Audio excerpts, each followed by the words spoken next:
म्हटल्यानंतर चटकन डोळ्यातून, म्हणजे मला इतरत्र भाषणाबाबत संवादाबाबत बोलायचं नाहीये, मला बोलायचं आहे ते सादरीकरणातून जो जिवंतपणा होता की अगदी रसिकांच्या डोळ्यात चटकन अश्रू यायचे, पाणी यायचं, आणि ते तुम्ही आणलेलं आहे. मग या मागचं कौशल्य किंवा या सादरीकरण हे करत असतानाची आपली रंगभूमीची सेवा याबद्दल जाणून घ्यायला आम्हाला नक्कीच आवडेल. तुझ्या प्रश्नाचं उत्तर मी देतोय, तुझ्या प्रश्नाचं उत्तर मी देतो. पण बाबा कोणासकर हे 70 साली माझ्या सहवासात होते.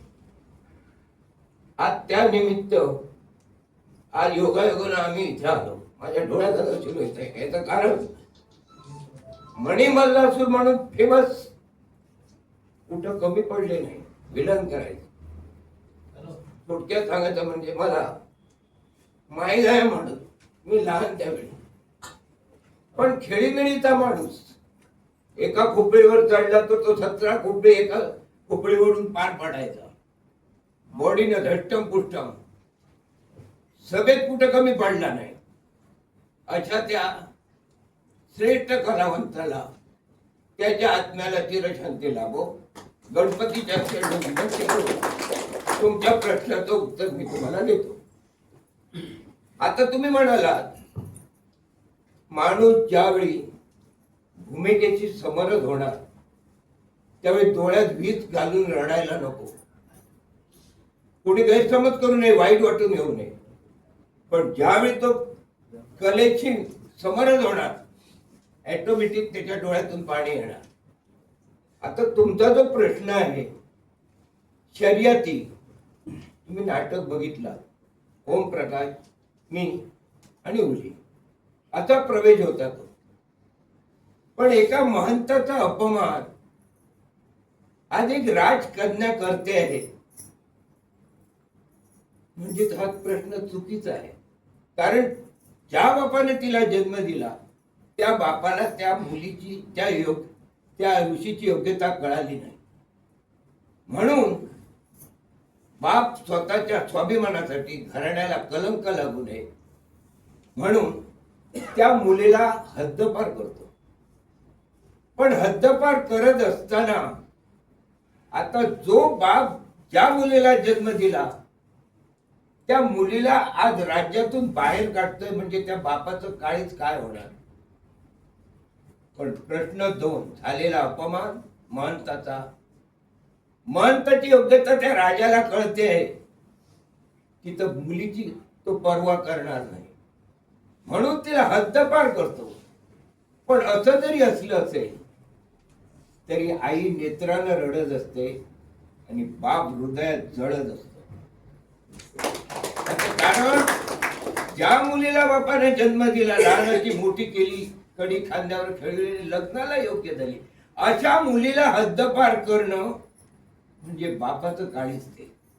पण रागाच्या भरात त्याला हद्दपार तिला केलं. अर्थात तो प्रसंग मुली आणि बाप हे नातं, या नात्यातून प्रवेश उभा करणं हे दजावतात.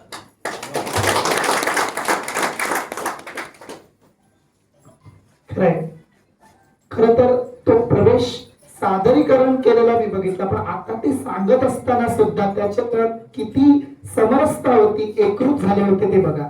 म्हणजे तो अभिनय रंगमंचावर, कारण दशावताराला सर्वांना माहित आहे हे स्क्रिप्टेड नाही, त्याला लिखित संहिता नाही, ऑटो जे रंगमंचावर सादरीकरण आहे त्याची खरी तर कौशल्य आहे. पण दादा एक गंमत म्हणून प्रश्न विचारतो, हा प्रश्न माझ्या प्रश्न मालिकेत नव्हता.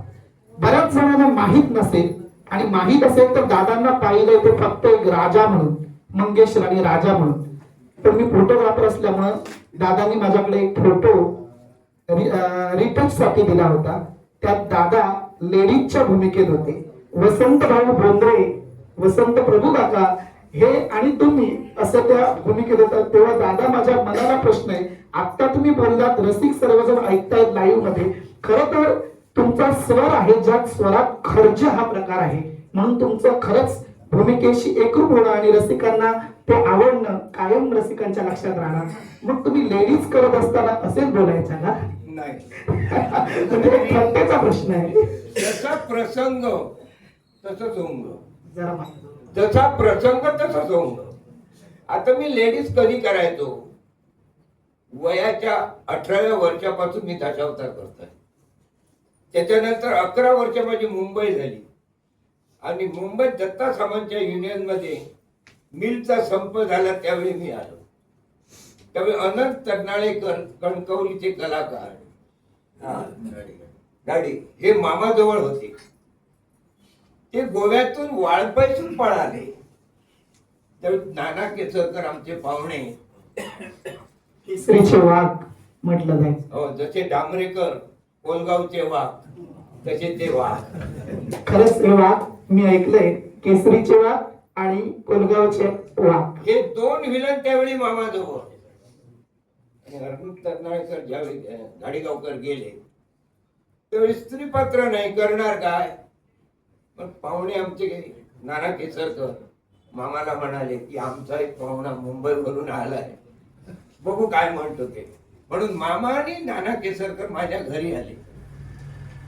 म्हणाले काय तसं दशावतारात घ्यायला, हे दशावतारात आलं पाहिजे. मी म्हटलं येईल, पण माझ्याजवळ काहीच कपडे नाही, मी काय करू. ते म्हणाले कपड्याची तुम्ही चिंता करू नका, माझ्या बरोबर तुम्ही चला. गेलो आणि तिथून त्याने मला स्त्रीपाठ करायला सांगितलं. त्याच्यानंतर वालाळकर कंपनी सेंट्रल रेल्वे 21 नाटकं करायची आणि त्यावेळी रघु पारकर गरम खाड्याला राहायचे. त्यावेळी मामाची कंपनी प्रथम त्याने गरम खाड्याला नेली आणि त्यावेळी तिथं मी आता म्हणाला हे बोंद्रे, वसंत बोंद्रे आणि मी, विष्णू लक्ष्मीचे तो फोटो तुमच्या जवळ आहे काय, तिथून मी स्त्रीपाठ. आणि ज्यावेळी कांता ओटणकर मामाकडून हरवळ्यातून पळाले त्यावेळी मामा म्हणाले आता राजपाट कोण. तर म्हणले आता दादाला घालूया. आणि खड आठवण आहे मला, त्यावेळी तारक सुधर्मा खेळ यशवंत, आणि त्यावेळी मला तारक घातला. तिथून मी राहिल्या. त्याच्यानंतर मामाकडे 4 वर्ष, नाईक कंपनीत 5 वर्ष, पारशेकरा जवळ 11 वर्ष, नाईक कंपनीत 6 वर्ष, वालाळकर बाबीनालम यांच्या सहवासात मी जवळजवळ 6 वर्ष.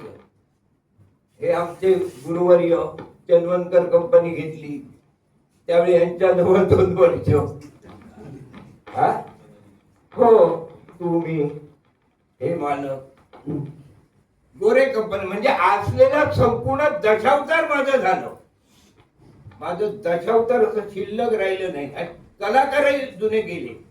वामनदाजी तेलुरकर मगाचे म्हणाले, पण आता सरळ बोलतो मी स्पष्ट, त्यांना जरा घ्यायची सवय होती. बक्षी झालं की माझ्या पाठीवर हात टाकला, हे परत चल मरे माझी व्यवस्था कर. पैसे काढून त्यांना द्यायचो, पण मी त्या जागेवर गेलो नाही. या दशावतार लोकांकडे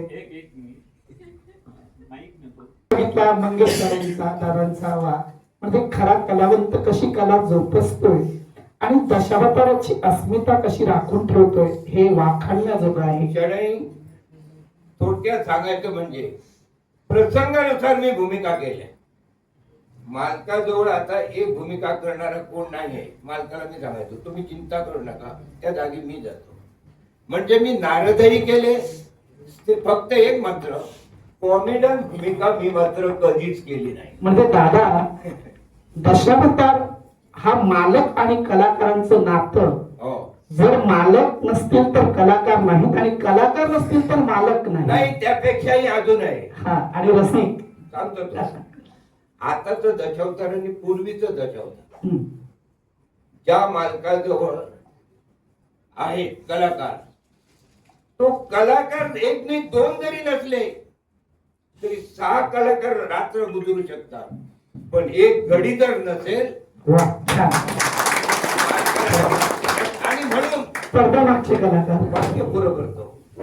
म्हणून हे जे आता म्हणतात रात्रीचा राजा आणि दिवसा कपाळावर बोजाचं कारण, गडी नसला तर मालकाला सहाय्य करण्यासाठी कलाकाराला सुद्धा ती बॅग डोकीवर घ्यावी लागते. म्हणून रात्रीचा राजा आणि दिवसा कपाळावर बोजा. 7 गडी, एक पेटाऱ्यासाठी, एक जांभळ्यासाठी, एक पेटीसाठी आणि 8 कलाकाराच्या 4 बॅगा, 4 खाट्या असायच्या, 2-2 बॅगा. गडी पुढे बॅगा घेऊ, मालक आणि मालका मागून कलाकार. रात्री खेळ काय केला आहे, काय चुकलं आपलं, तर वाटेत त्याची चर्चा व्हायची.